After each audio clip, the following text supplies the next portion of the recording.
রাজ্যে পালাবদল, কলকাতা পুরসভায় জোরদার ডামাডোল। বড় চেয়ারম্যানের পদ থেকে ইস্তফা তৃণমূল কাউন্সিলর সুশান্ত ঘোষের। আর পুরসভার অ্যাকাউন্টস কমিটির সদস্য পদে ছাড়লেন অরূপ চক্রবর্তী। পদত্যাগ করে বিস্ফোরক দুই তৃণমূল কাউন্সিলর।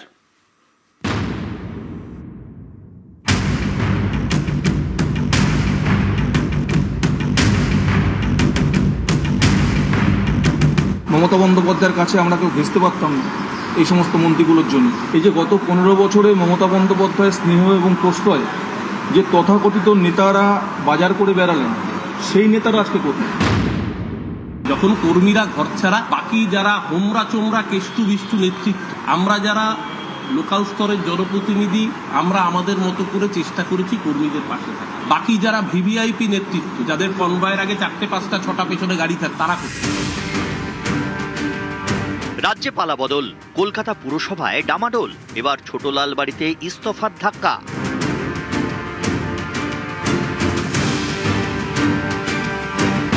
কলকাতা পুরসভার 12 নম্বর বড় চেয়ারম্যান পদ থেকে ইস্তফা দিলেন সুশান্ত ঘোষ। কলকাতা পুরসভার অ্যাকাউন্টস কমিটির সদস্য পদ ছাড়লেন অরূপ চক্রবর্তী। তবে কাউন্সিলর পদ থেকে ইস্তফা দেননি কেউই। এদিন কলকাতা পুরসভার কমিশনার স্মিতা পান্ডের কাছে ইস্তফাপত্র জমা দেন দুই তৃণমূল কাউন্সিলর।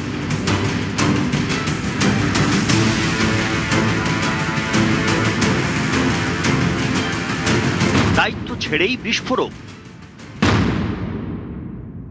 কোনো কথা বলতে গেলে মমতাদির কাছে পৌঁছতে দেওয়া হবে। ধর্মতলার মঞ্চে কটা এমএলএ উঠতে পেরেছে। যে সমস্ত সেলিব্রিটি সিরিয়াল যারা দেখেছেন, তারা আগে সবার আগে পালিয়েছে। দলের কর্মীরা, নেতারা, এমএলএরা যারা লোক নিয়ে আসতো, কাউন্সিলরদের কথা ছেড়েই দিত। তারা মঞ্চে ওঠা তো দূরের কথা, সাইডে কোনায় জায়গা পেতেন। আর যাদেরকে আলো করে মঞ্চ পরিবেষ্টিত করে রাখা হতো, তারা সবার আগে পাল্টি পেয়েছে। তাহলে দলটা কাদের জন্য? তৃণমূল কংগ্রেস তো তৃণমূল স্তরের কর্মীদের জন্য। সেই তৃণমূল স্তরের কর্মীরা কোথায় গেল? আজকেও যখন সেই কর্মীরা বিপদে, তাদের পাশে তাদের অভিভাবকরা নেই। এতদিন যারা Z+, Y+ ক্যাটাগরি নিয়ে ঘুরে বেড়াতো মন্ত্রীরা, গত কয়েকদিনে 24 দিন 25 দিনে কোনো মন্ত্রীকে খুঁজে পাওয়া যায়। এক একজন মন্ত্রী 4টে 5টা জেলার দায়িত্ব ছিল, বড় বড় রাজনীতিবিদ ছিল। মমতা বন্দ্যোপাধ্যায়ের কাছে আমরা কেউ ঘেঁচতে পারতাম না এই সমস্ত মন্ত্রীগুলোর জন্য। এই যে গত 15 বছরে মমতা বন্দ্যোপাধ্যায়ের স্নেহ এবং প্রশ্রয় যে তথাকথিত নেতারা বাজার করে বেড়ালেন, সেই নেতারা আজকে কোথায়? এই প্রশ্ন তো তারা দেবে। কনভয় নিয়ে ঘুরে বেড়ালেন, সমস্ত সুযোগ সুবিধা ভোগ করলেন, সেই নেতারা আজকে কোথায়? কেন তাদেরকে আজকে খুঁজে পাওয়া যাচ্ছে না?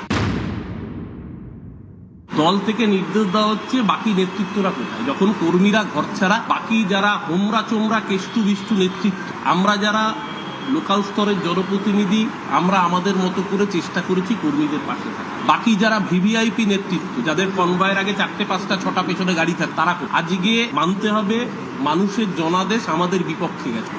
মানুষের ম্যান্ডেট মান্যতা দিতে হবে। আজকের এই রেজিগনেশন, এটা শুধুমাত্র একটা পদ থেকে রেজিগনেশন না, এটা একটা প্রতীকী একটা মানসিক অবস্থান। হারটাকে স্বীকার করতে হবে। গণতন্ত্রে মানুষের উপরে কেউ নেই।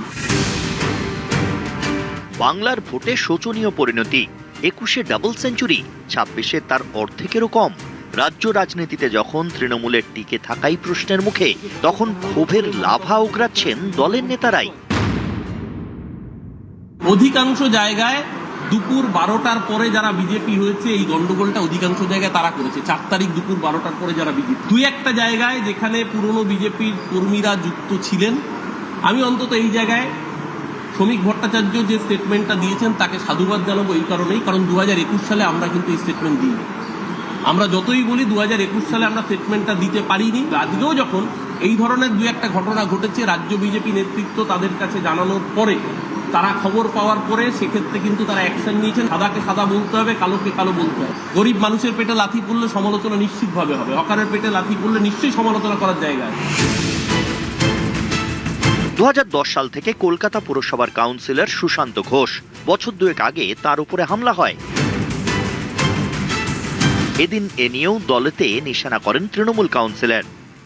গত 15 বছর ধরে আমাকে লড়তে হয়েছে দলের সঙ্গে। 20 সালে একবার আমার উপর আক্রমণ হয়েছিল, 24 সালের 15 নভেম্বর আরেকবার আক্রমণ হলো। কোথাও গিয়ে আমার মনে হয়েছিল যে তদন্তটা ঠিকঠাক করে হয়নি।